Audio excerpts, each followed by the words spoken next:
Welcome, brave souls, to the darkest corners of your bedrooms, where nightmares aren't just dreams, and bedtime stories get seriously spooky. Tonight, we're delving into the 3 true creepy bedroom horror stories that will turn your sheets from comfort to goosebumps. Before starting these horror stories, please like this video, tell us in the comments which story you liked, and subscribe our YouTube channel for more horror stories.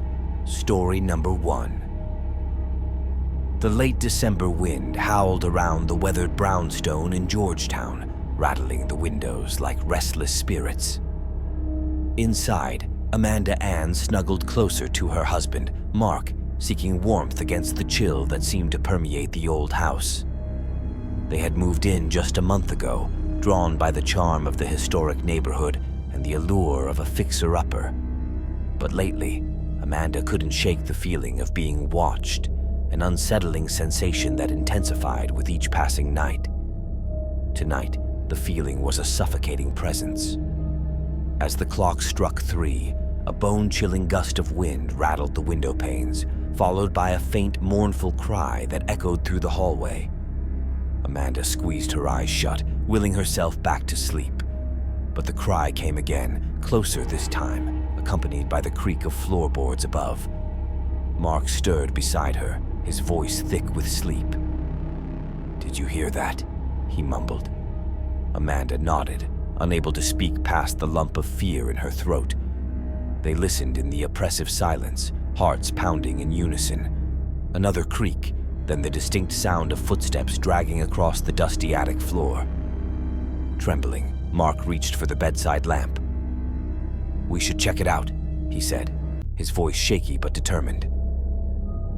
Amanda wanted to argue, to plead with him to stay under the covers, but a deeper unease urged her on. Together, they crept out of bed, the floorboards groaning under their cautious steps.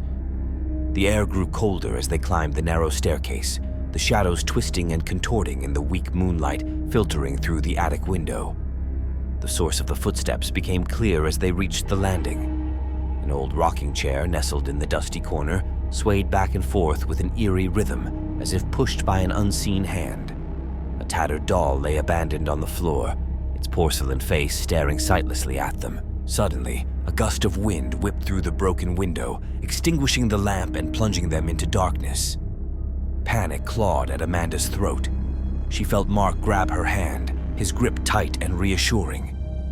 Then, a voice filled the attic, a woman's whisper soft as falling snow, yet heavy with sorrow. "Don't leave me," it pleaded. "Please, don't leave me again." Tears pricked Amanda's eyes.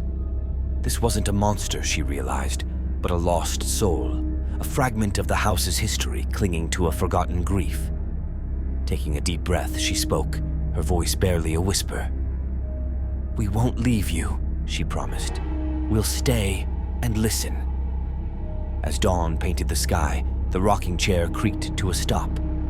The attic remained silent, the sorrowful echo of the woman's voice gone. Amanda and Mark, shaken but strangely calm, sat on the dusty floor, listening to the city come alive outside. They knew the haunting wasn't over, but they also knew they weren't alone. Now, the whispers in the old house seemed less eerie, more like a plea for solace, a story they were determined to understand and honor. The Washington brownstone held secrets within its walls, echoes of lives lived and lost. But for Amanda and Mark, it wasn't just a house anymore.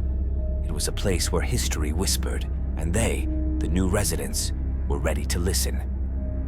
The chills remained, but so did a newfound sense of purpose, a connection to the past that promised more than just fear, but perhaps understanding and even peace. Story number 2. The Texas heat pressed down on the old Victorian like a suffocating hand. Inside, nestled somewhere between the creaking floorboards and the fading grandeur, lived Anderson and Coral Ann Parker. They'd bought the fixer-upper in Dallas, drawn by its history and hidden potential. But lately, history seemed to be whispering a little too loudly. It started subtly, a door creaking open in the dead of night, a flicker of movement in the antique mirror at the top of the stairs. Each event brushed off as imagination until the whispers began. At first, faint and barely audible, like leaves rustling in an unseen wind. They'd echo through the drafty halls, sometimes in Anderson's study, other times in Coral Ann's art studio. At first, they comforted each other, attributing it to the house's settling groans. But the whispers grew clearer, distinct words forming, chilling phrases like, "Help me," and "Don't forget." One unsettling night, Anderson lay awake, the whispers swirling around him, weaving a tale of a young woman named Eliza, trapped in the house during a fire decades ago. Her pleas for help, her fear, hung heavy in the air. He woke Coral Ann, panic etching lines on his face. "I hear her," he whispered. "A woman, begging." Coral Ann, usually pragmatic, felt a shiver crawl down her spine. They decided to investigate, drawn by the whispers, driven by a strange sense of responsibility. Days blurred into weeks as they researched Eliza's story, unearthing newspaper clippings and faded photographs. The fire, the desperate escape attempt, Eliza's tragic fate, it all coalesced into a haunting narrative. Their investigation led them to the attic, a dusty haven of forgotten belongings. As they sifted through trunks, an old diary tumbled out, its pages brittle and yellowed. Eliza's words flowed across the paper, detailing her life, her dreams, and the fateful night of the fire. The last entry was a heart-wrenching plea for help, unfinished, cut short by tragedy.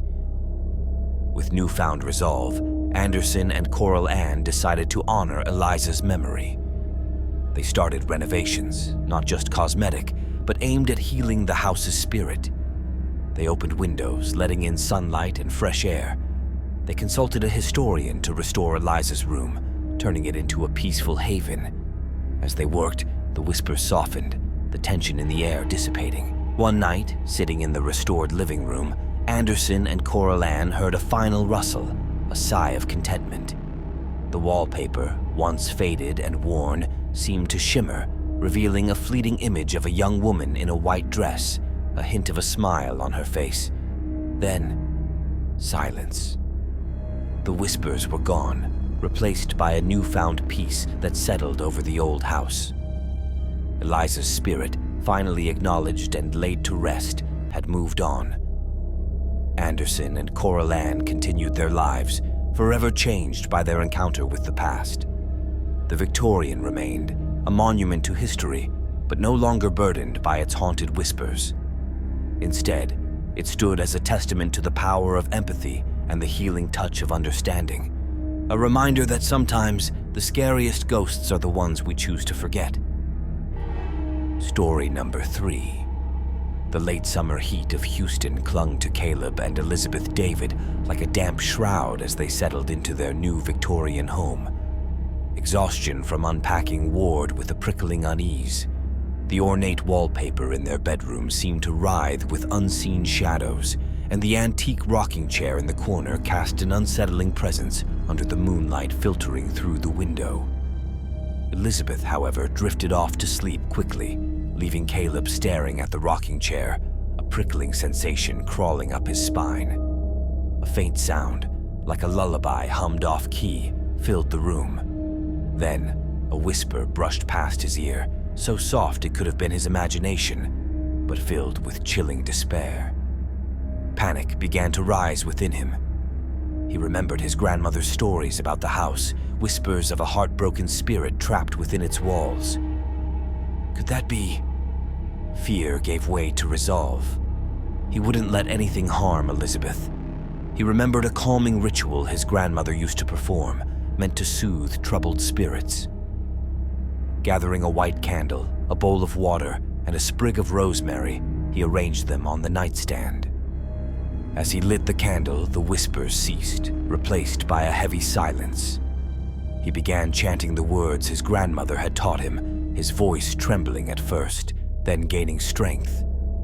The scent of rosemary filled the air, the room growing colder. The rocking chair creaked, then began to sway gently, as if rocked by an unseen hand. A figure materialized in the corner, a shimmering woman in a faded Victorian dress, her eyes filled with sorrow. Instead of fear, Caleb felt an overwhelming empathy. He spoke to her, not with words of exorcism, but of understanding and compassion. He told her his family wouldn't fear her and that they would respect her presence in the house. As he spoke, the woman's form solidified, the sadness in her eyes softening. The rocking chair stilled, the whispers vanishing altogether. A sense of peace descended upon the room. The next morning, Elizabeth woke to find Caleb asleep, a serene expression on his face. The rocking chair stood still, basking in the morning sunlight. The unease from the night before was gone, replaced by a strange sense of calm. The whispers never returned, but Caleb and Elizabeth felt a presence in the house, no longer menacing but watchful, perhaps even grateful. The rocking chair became a cherished antique, a reminder of the night they encountered a heartbroken spirit and offered her something she desperately needed: understanding and peace. Our horror stories are over. Please like this video and subscribe to my YouTube channel for more horror stories. Thanks for watching.